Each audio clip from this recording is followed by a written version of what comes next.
Ներդրումների ավելացման մասով 12 միլիարդ։ Քաղաքական ենթատեքստ է տեսնում ՀԾԿ-ի որոշման մեջ հեցի նախկին տնօրենի պաշտոնակատար Դավիթ Ղազինյանը։ Նա ի տարբերություն ՀԾԿ-ի կարծում է, որ հոսանքի սակագինը կարող է նվազել ոչ թե կես, այլ 1 դրամ։ Ըստ նրա, իշխանությունը միտումնավոր է մերժել էլեկտրաէներգիայի սակագնի իջեցումը, որ դա անի 2026-ի խորհրդարանական ընտրությունների նախաշեմին։ Ղազինյանի հիմնավորմամբ, եթե ՀԾԿ-ն որոշեր համաձայնել, ապա սակագնի իջեցումը լինելու էր բացառապես սեփականատիրոջ ազգային բարերար Սամվել Կարապետյանի եկամուտի հաշվին։ Ես օֆիցիալ հայտարարում եմ, որ Տաշիր կապիտալը պնդում է այս պահին կատարել սակագնի իջեցում եւ մեր ժողովրդին էլ ուղղակի տեղյակ եմ պահում, որ դա լինելու է միայն եւ միայն Տաշիր կապիտալի Սամվել Կարապետյանի շահույթի հաշվին եւ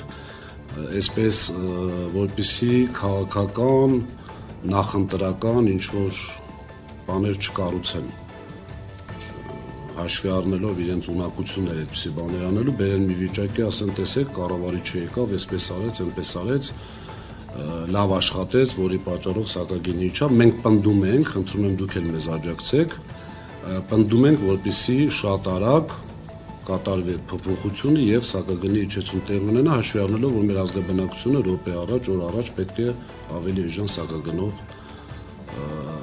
այսպես վճարի։ Ղազինյանը պնդում է, որ ՀԾԿ-ն որոշումը վերանայելու արդյունքում կարող է հիմա էլ իջեցնել հոսանքի գինը։ Եվ հիմա նույն պնդումն անում ենք սակագինը իջեցնելու համար։ Հիմա իջեցրեք, ինչի չեք իջեցնում։ Այնտեղ նամակի մեջ նշված էր տարվա վերջ կներվերանայենք, տարվա վերջին մնացել է 2 ամիս, իմջալուց ասեմ, այս 2 ամիսը ձմեռվա ամիսները գիտեք, որ շատ է հոսանք ծախսվում։ Շատ ավելի լավ հիմա արեք, որպեսզի այս շատ ծախսած հոսանքի համար ավելի քիչ վճարվի, էլի որոշակի չափով զսպվի բեռը ժողովրդի համար։ Ղազինյանի կարծիքով նոյեմբերի 18-ին ՀԾԿ-ն հեցի դեմ հարուցված վարույթի վերաբերյալ քաղաքական որոշում է կայացնելու եւ Տաշիր գրուպին զրկելու է լիցենզիայից եւ այդ դեպքում պետությունը Սամվել Կարապետյանին ստիպված է լինելու վճարել հեցի շուկայական գնի 100%-ը եւ ընկերության արժեքի 15%-ը։ Դա կազմելու է մի քանի 100 միլիոն դոլար։ Մեր պաշտոնյաները շատ խելոք լուրջ դեմքով ասում են մենք գումարն ունենք, բյուջեն եւ այլ, բայց անգամ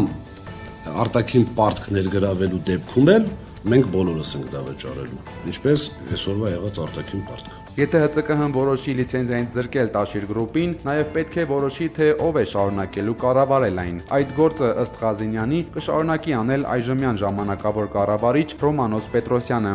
Ձեզ ասեմ, ըստ այսպես շատ հավաստի հասած ինֆորմացիաների, այն սկզբնական գալու ժամանակ համապատասխան սուբյեկտն ասում էր ես 3 ամսից գնալու եմ, ներքին խոսակցություններ եմ ասում, հիմա ըստ երևույթին հարմարվել է հանուն Հայաստանի Հանրապետության իր նախկին ստացած աշխատավարձից 6-7 անգամ ավել ստանալուն ու ըստ ինձ նաև ինքն էլ նշանակվելու է։ Հիմա դուք կարող եք մտածել ինչ եմ ես պես կարծում, ես ներքին Աստված տա սխալվեմ, բայց ներքին համոզմունք ունեմ, որ իրենք այս նիստով լիցենզիայից զրկելու են, որովհետև կա քաղաքական պատվեր եւ համոզված ներքին նորից համոզմունք ունեմ, որ այդ որոշումը անգամ հանձնաժողովի անդամները չեն գրելու։ Իրենց գրված տրվելու է, իրենք էլ խելոք դա անելու են։ Նոյեմբերի 18-ի նիստը անակնկալներով լի է լինելու ՀԾԿ-ի համար, խոստանում է Ղազինյանը, բայց մանրամասներ չի հայտնում։ Ես ձեզ անկեղծ ասեմ, շատ հետաքրքիր նիստ է սպասվում, շատ։ Ես պահանջելու եմ, որպեսզի ժամանակային սահմանափակում չդնեն, որովհետև այդտեղ չկա այդպես ժամանակային սահմանափակում, ռեգլամենտ կա, հարց ու պատասխան, անակնկալներ են սպասվում շատ, որոնք ես այսօր բնականաբար չեմ բացի, հենց այդ ժամանակ բոլորդ կլսեք։ Վաղը հեցի սեփականատեր Տաշիր ընկերությունը նորից կդիմի հանրային ծառայությունները կարգավորող հանձնաժողով, պահանջելով կատարել հունիսի 6-ին ուղարկված գրավոր առաջարկը եւ իջեցնել հոսանքի սակագինը, հայտարարել է հեցի տնօրենների խորհրդի նախագահ Նարեկ Կարապետյանը ու ուղիղ կոչով դիմել ՀԾԿ նախագահ Մեսրոպ Մեսրոպյանին, մեջբերում իջեցրու սակագինը պարոն Մեսրոպյան, գրել է Կարապետյանը։